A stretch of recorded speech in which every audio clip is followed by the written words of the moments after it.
So that's the little cowbell sound, and then drum and bass beat. Okay, I made my own kicks. What's going on here? Should be able to hear that.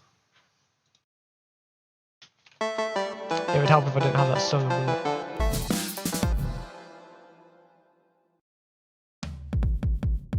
So you'll hear that's an electronic kick, and basically what I've done here is I've created my own kind of like drum and bass kit, and what it's got in it, it's got all the basic cymbals and hi-hat, some toms. I don't really use the toms that much, but what's really crucial is the snare. So this is 2 snares layered. There's kind of like an acoustic snare and a bit of like kind of more like an electronic noisy snare. And then I mix them together and you get a kind of classic like drum and bass high tuned snare and fuddy kick sound. So this kick sound, what I actually do is I create my own kits, and I'll take like one of the kicks I make or import, and I put it on the same kit and I mute the original sample like this. I mute it so then I can have the articulation. So I can literally just switch between big kick, small kick, or electronic kick, acoustic kick, on the fly. So you'll see I take advantage of the fact that there's a kick open articulation and a kick hit articulation like this.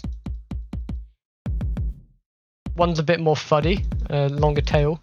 One's a lot more punchy.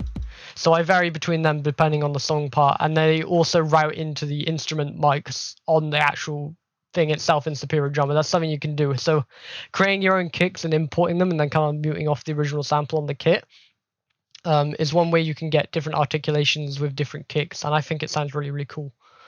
So that's kind of the crux behind that, and then obviously add a little hi-hat pattern, you know, something fast, and the whole like breakbeat thing is like, so that kind of carries through a lot, and the kick pattern is either going like obviously with the snare in there, or it's following what the rhythm / guitars are doing, like the bass or the guitars are doing. So altogether that sounds like this.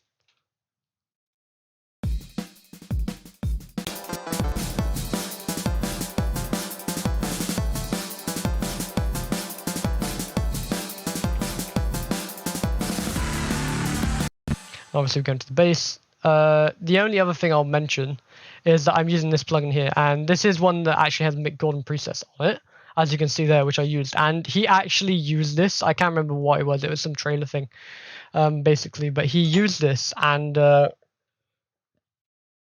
kind of like the old like vinyl drum beat sound which you get, which is like this really weird like upwards compressed kind of like resonance bursty kind of, you know, it sounds distinctive, like you just basically recorded it off a vinyl, and it sounds kind of like old, and it sounds really punchy. It sounds really compressed and punchy, and it's really hard to emulate that.